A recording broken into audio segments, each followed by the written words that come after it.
हमारे health show कड़क सेहत में आपका स्वागत है। आज सेहत में बात करेंगे चाय के बारे में। क्या सुबह खाली पेट चाय पीना शरीर के लिए ठीक है? कड़क सेहत के दूसरे सेगमेंट में हम जानेंगे कि कैसे ऑफिस के एसी के कारण बढ़ रहे हैं पथरी के केसेस। और कड़क सेहत के तीसरे सेगमेंट में हम डॉक्टर से जानेंगे कि कई हेल्दी चीजें खाने के बावजूद आपका पेट क्यों फूल जाता है। नमस्ते, मैं हूं आयुष। चलिए शुरू करते हैं आज का शो के पहले सेगमेंट में बात होगी चाय के बारे में। कई लोगों की सुबह ही चाय से होती है। बिना चाय के नींद ही नहीं खुलती, नालस उतरता है। उन लोगों में मैं खुद भी हूँ। और कई तो ऐसे भी हैं जिनका पेट साफ चाय के बिना होता ही नहीं है। लेकिन क्या सुबह सुबह चाय पीना बॉडी के लिए ठीक है? क्योंकि जिस चीज़ का इस्तेमाल हम और आप ताजगी के लिए कर रहे हैं, कहीं वो धीरे धीरे शरीर को नुकसान तो नहीं पहुंचा रही। ये जानने के लिए हमने डाइटिशियन रेखा गुप्ता से बात की। सुनिए उन्होंने क्या बताया।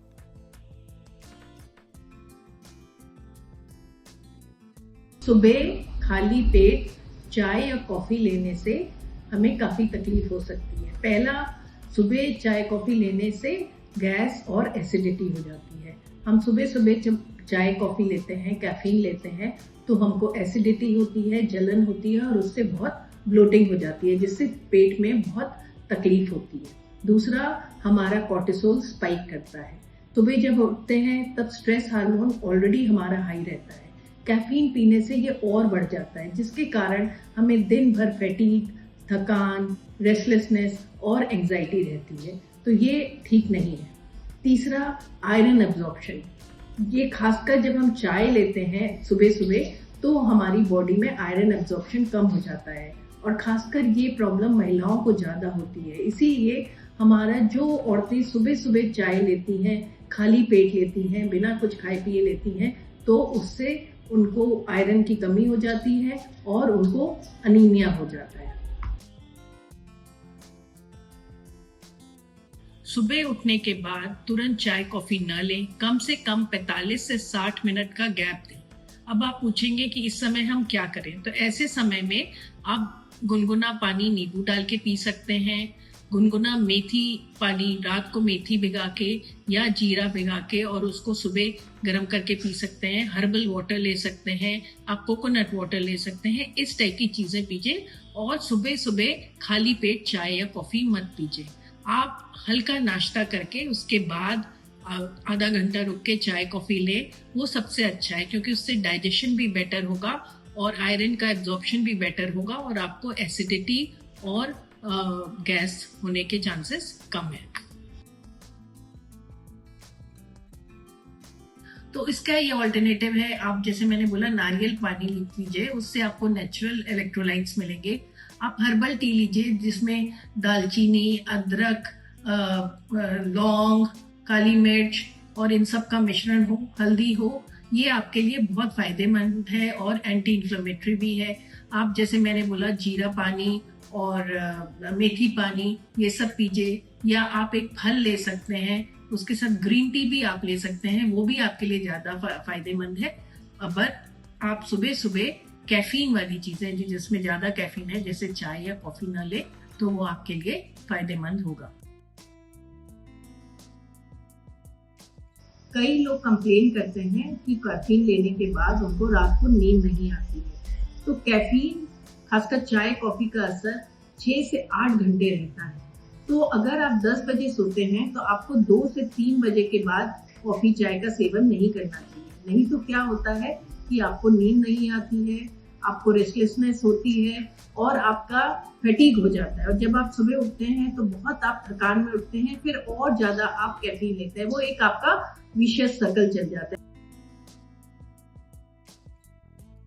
बहुत से लोग चाय कॉफ़ी का सेवन बहुत ज़्यादा करते हैं रात को जगने के लिए, लेकिन ये एकदम ठीक नहीं है। इससे क्या होता है, एक बार तो आपकी एनर्जी स्पाइक करती है, आपको बहुत ज़्यादा एनर्जी मिलती है, लेकिन उसके बाद तुरंत एनर्जी डाउन हो जाती है और आपको फैटीग होता है। फिर आप कॉफ़ी पी लेते हैं, फिर आपकी एनर्जी बढ़ती है और आपका फिर एनर्जी डाउन हो जाती है, डिहाइड्रेशन हो जाता है, पानी की कमी हो जाती है। तो वो आपका जो एक सर्कैडियन रिदम है, जो आपका सोने का जगने का रिदम है, वो एकदम खराब हो जाता है। तो ऐसे में आप ग्रीन टी लीजिए, हर्बल टी लीजिए, नींबू की चाय लीजिए, लाइट टी ले सकते हैं, कोई स्नैक खा लीजिए, रोस्टेड मखाना ले लीजिए, आप बटर मिल्क पी सकते हैं, आप लस्सी पी सकते हैं। इस टाइप की चीज़ें लीजिए जो आपको इस तरह का स्पाइक और क्रैश ना करे। अगर रियल एनर्जी चाहिए तो खाली कैफीन से आप उसको पुश नहीं कर सकते, आप खाली कैफीन पी के उससे नहीं जग सकते।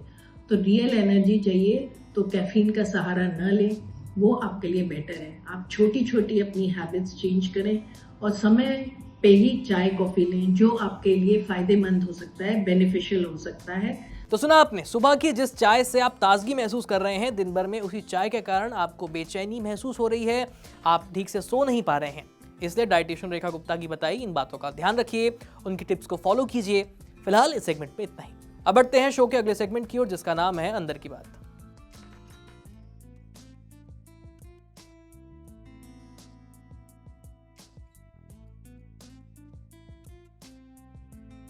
अक्सर कहा जाता है कि दिन में 2 से 3 लीटर पानी जरूर पीना चाहिए। गर्मियों में शरीर को पानी की काफी जरूरत भी होती है, लेकिन अक्सर ऑफिस में काम करने वाले लोग कम पानी पीते हैं।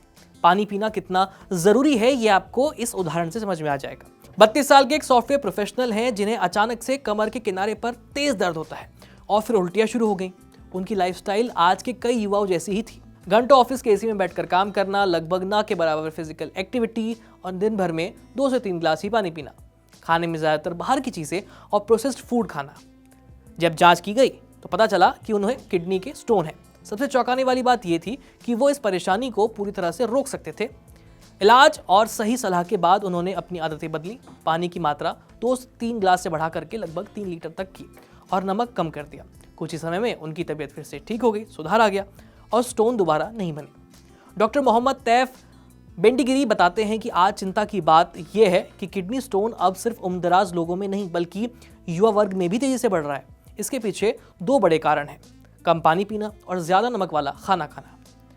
डॉक्टर के मुताबिक जब शरीर में पानी की कमी होती है तो पेशाब गाढ़ा हो जाता है।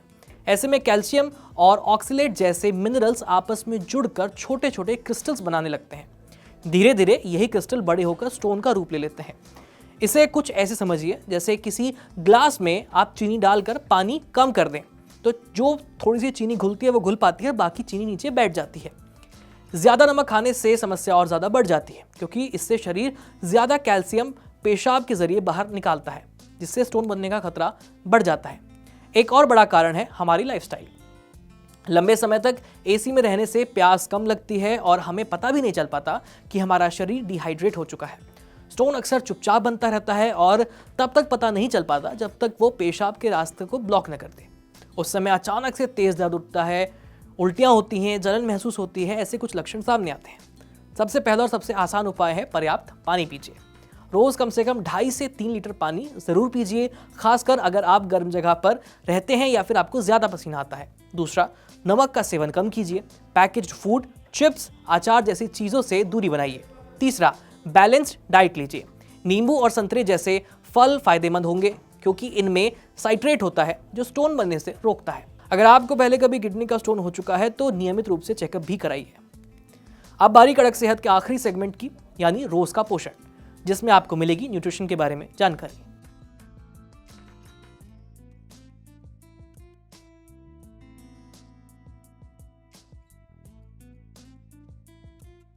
आपने कभी नोटिस किया है कि आप हेल्दी खाना खाते हैं लेकिन कुछ ही मिनटों बाद आपका पेट फूल जाता है, भारीपन लगता है और गैस बनने लगती है।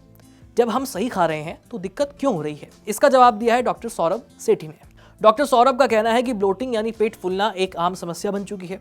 लोग ज्यादा फाइबर, फल और क्लीन डाइट पर फोकस कर रहे हैं, फिर भी पेट फूलने से उनको राहत नहीं मिल पा रही। असल में समस्या सिर्फ खाने में नहीं बल्कि इस बात में है कि क्या आप खा रहे हैं, कितनी मात्रा में खा रहे हैं और कितनी तेजी से अपनी डाइट को बदलते हैं, और उस खाने पर हमारी बॉडी कैसे रिएक्ट कर रही है। हर इंसान का गट यानी पेट अलग होता है, इसलिए जो चीज़ एक व्यक्ति के लिए फायदेमंद है वही दूसरे के लिए परेशानी का कारण बन सकती है। कई ऐसे हेल्दी फूड्स हैं जो सही तरीके से न खाए जाएं तो ब्लोटिंग का कारण बन सकते हैं। सबसे पहले बात करते हैं ब्रोकली, फूल गोभी और पत्ता गोभी की। ये सब्जियां पोषक तत्वों से भरपूर होती हैं, लेकिन इनमें रेफिनोज नाम का एक कंपाउंड होता है। जब ये आंतों में पहुंचता है तो बैक्टीरिया इसे फर्मेंट करते हैं, जिससे गैस बनती है। खासकर कच्चे रूप से खाने पर ये ज़्यादा भारी लगती हैं, इसलिए इन्हें हल्का पकाकर खाना बेहतर होगा। दूसरा है बीन्स और दालें। ये प्रोटीन और फाइबर का बेहतरीन सोर्स होती हैं, लेकिन इनमें मौजूद ओलिगोसेकेराइड्स होते हैं जो पचने में समय लेते हैं। अगर आप अचानक से इनकी मात्रा बढ़ा देते हैं तो पेट फूलने की समस्या बढ़ जाती है, इसलिए इन्हें भिगोकर खाना चाहिए और धीरे धीरे अपनी डाइट में शामिल करना चाहिए। इसके बाद बारी आती है डेयरी प्रोडक्ट्स की, जैसे दूध और दूध से बनने वाली चीज़ें, आइसक्रीम वगैरह। कई लोग लैक्टोज इंटॉलरेंस होते हैं, जिससे उनका शरीर ठीक से लैक्टोज को प्रोसेस नहीं कर पाता, पचा नहीं सकता, इससे गैस बन सकती है। वहीं दही आमतौर पर आसानी से पच जाती है और हार्ड चीज़ भी बढ़िया ऑप्शन है क्योंकि इसमें लैक्टोज कम होता है। फल भी कभी कभी समस्या पैदा कर सकते हैं। सेब और नाशपाती में फ्रुक्टोज होता है और सॉर्बिटोल जैसे तत्व होते हैं जो आंतों में फर्मेंट होकर गैस बना सकते हैं, इसलिए इनका सेवन सीमित मात्रा में ही करना चाहिए। अब एक ऐसी चीज़ जो लोग हेल्दी समझकर पीते हैं वो है कार्बोनेटेड ड्रिंक्स, यहाँ तक कि स्पार्कलिंग वाटर भी। असल में आप गैस ही पी रहे हैं जो पेट में जाकर फैलती है और तुरंत ब्लोटिंग का एहसास देती है। शुगर फ्री प्रोडक्ट्स भी पूरी तरह से सुरक्षित नहीं होते। इनमें सॉर्बिटोल और जाइलिटोल जैसे शुगर अल्कोहलिक कंपोनेंट्स होते हैं जो शरीर में पूरी तरह से उनको शरीर सोख नहीं पाता। ये आंतों में जाकर फर्मेंट होकर के गैस और ब्लोटिंग पैदा कर सकते हैं। और आखिर में होल व्हीट और हाई फाइबर सीरियल्स। फाइबर ज़रूरी है, लेकिन अगर आप अचानक बहुत ज़्यादा फाइबर खाने लगते हैं तो आपका पाचन तंत्र उसे संभाल नहीं सकता। शरीर को धीरे धीरे इसकी आदत डालनी चाहिए। डॉक्टर सेठी ने इसका समाधान भी बताया है। उनका कहना है कि समस्या खाने में नहीं बल्कि उसकी मात्रा, समय और आपके गट की संवेदनशीलता में है। आपको इन हेल्दी फूड्स को पूरी तरह छोड़ने की ज़रूरत नहीं है, बल्कि ज़रूरी ये है कि आप अपने शरीर को समझें, पोषण कंट्रोल रखिए और नई चीज़ों को धीरे धीरे डाइट में शामिल कीजिए। याद रखिए, ज़्यादातर लोगों का गट खराब नहीं होता, वे बस सही चीज़ें गलत तरीके से खा रहे होते हैं। इसलिए अपनी डाइट में बदलाव से पहले एक बार डाइटिशियन से ज़रूर बात कीजिए। कड़क सेहत के इस एपिसोड में आज इतना ही। अच्छा, अगर आप डॉक्टर हैं या फिर आपका डॉक्टर से कोई सवाल है तो स्क्रीन पर दिख रही इस ईमेल आईडी पर अपने सवाल और अपने सुझाव हमें भेज दीजिए। ये वीडियो अगर आप फेसबुक पर देख रहे हैं तो हमारे फेसबुक पेज को लाइक कीजिए, यूट्यूब पर देख रहे हैं तो हमें सब्सक्राइब जरूर कीजिए और हाँ, घंटी जरूर बजा दीजिए ताकि जब भी हम नया वीडियो अपलोड करें तो आपको नोटिफिकेशन जरूर आए। मैं हूं आयुष, मिलते हैं आपसे अगले एपिसोड में। तब तक के लिए बाय बाय।